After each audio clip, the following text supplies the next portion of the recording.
ត្រូវស្រីដាក់គ្រាប់ពេញស្រែតើដល់ខែច្រត់ហើយឬនៅទោះបីច្រូតមិនពឹងប្រពើហេតុអ្វីទៅព្រោះស្អប់បងណាស់បងខំអ្វីខ្លាំងដងចិត្តស្រឡាំងពីបងហើយពើតើភ្លេចហើយឬនៅកាលពីឆ្នាំទៅច្រត់ហើយកិច្ចបាត់ចុងភូមិគេពឹងឲ្យជួយខ្លួនតែមួយមិនអាចអាកាត់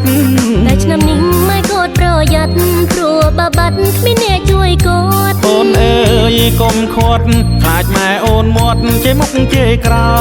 យហើយអីត្រានត្រើយតាំងជងរកហើយទៅណាទៅចុងតែបងមានលក្ខខណ្ឌមួយឲ្យអូនជួយជាភ្នែកច្រមុះលក្ខខណ្ឌអ្វីស្រដីមកប្រុងមិនទៅតួអ្វីទេជីវ៉ាឆ្នាំថ្មីនេះណាធ្វើជាសង្សារតើបានឬទេអូនព្រមណាមាសណែតែសួរចិត្តម៉ែជាមុនសិនបង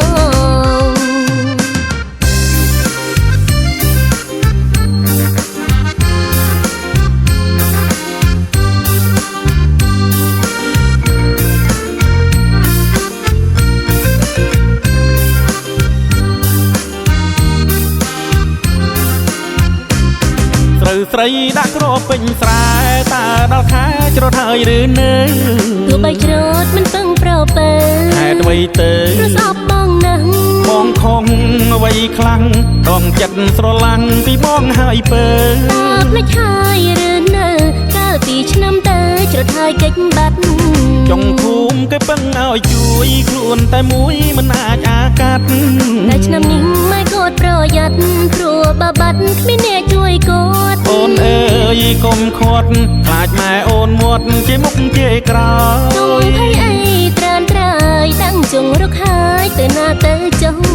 តែបងមានលក្ខខណ្ឌមួយឲ្យអូនជួយជាភ្នែកច្រមុះលក្ខខណ្ឌអ្វីស្រដីមកប្រុងមិនទៅតួអ្វីទេជីវ៉ាឆ្នាំថ្មីនេះណាធ្វើជាសង្សារតើបានឬទេអូនព្រមណាមាសណែតែសួរចិត្តម៉ែជាមុនសិនប